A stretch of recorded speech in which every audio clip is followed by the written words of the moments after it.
Alpha 21 is on the horizon and we finally have enough info to list the 5 things I'm most excited about. Now, this list is based entirely on my opinions and taste, so you may disagree with the stuff I put on here, but hey, get your own list, buddy. Now, let's get into my top 5 changes coming in 7 Days to Die Alpha 21. Number 5 is vehicle changes. Vehicles will do much more damage to blocks, terrain and enemies, which means we're finally going to be able to ram through things and run over enemies properly. But we're also going to be seeing a significant increase in the damage that vehicles take from various collisions, so we'll have to repair our vehicles more often. Additionally, we're also going to have a rework on how repair kits repair vehicles, along with new blood splatter and spark effects for vehicles.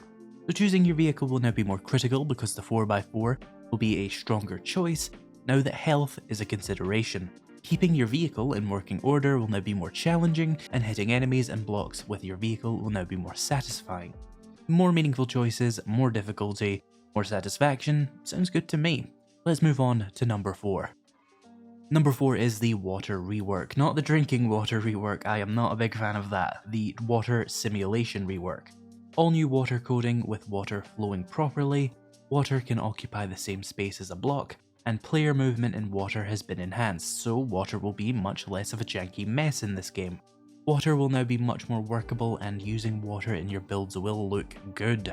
I cannot wait to make a water-based horde base and make a video on it and get a million bajillion quazillion views in Alpha 21. However, that may be a benefit exclusively for us video monkeys, but hey, like I said, my list.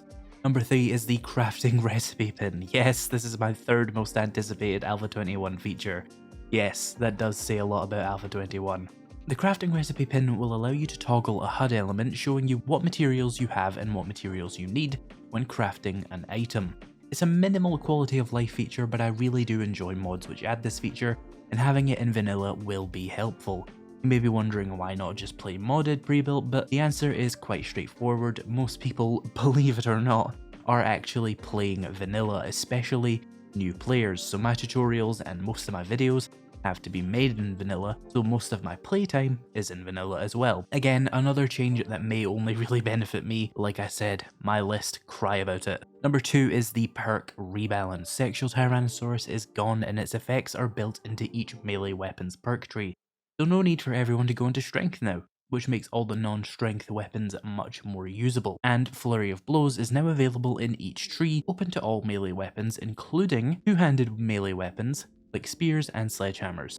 Now I explained this in another video, but here's the really short version that explains why I really like this change. Currently it takes 24 skill points to get yourself to level 7 in strength, agility and your third attribute. So you can get Sexual Tyrannosaurus, Flurry of Blows, and your primary weapon if it's outside of strength and agility of course. Now, every weapon can do the same thing with just 8 points into its main attribute and 4 points into its melee weapon skill, and 3 points into Flurry of Blows. This is a massive buff to all melee weapons and will make the early game much more satisfying, so that you can invest into a lot more skills you actually want, instead of jumping point after point into a tree you may not want anything else from, like agility. Before we jump into number 1, why not hit that like button if you're enjoying the video? It'll make Alpha 21 come out faster, 100% guaranteed. Oh, and another quick thing to cover before number 1 would be an honourable mention of the electricity change, which will make it so that wires are only visible when you are holding the wiring tool.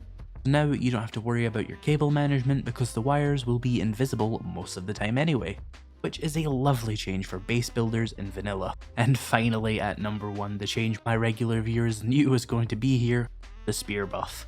The Alpha 20 bow buff was my favourite change in Alpha 20, not just because my video on it got like 100k views and got 1000 subscribers by itself, but because it made agility much more enjoyable to play with on harder difficulties.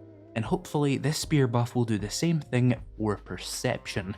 We'll see a significant buff to spear damage and the removal of the throw mechanic in favour of a conventional power attack. Two things my viewers, me and many people outside my community of course, have been asking for a long time. Some people are sad to see the throw go, but who cares? I got what I wanted. I can rest easy knowing that screaming #buff spears for 8 months was doing something. I can finally rest and watch the blood moon rise on a grateful universe.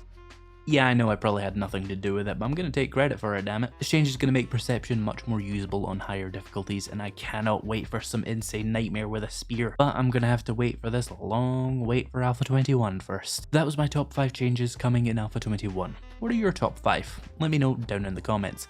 If you don't even know what's coming in Alpha 21 and this is your first time seeing anything about it, why not check out this video here to get up to date on all the changes coming, including some of the less favourable changes coming in Alpha 21. Thank you to my channel members and patrons for making this video possible, and thank you so much for watching, and I'll see you in the next video.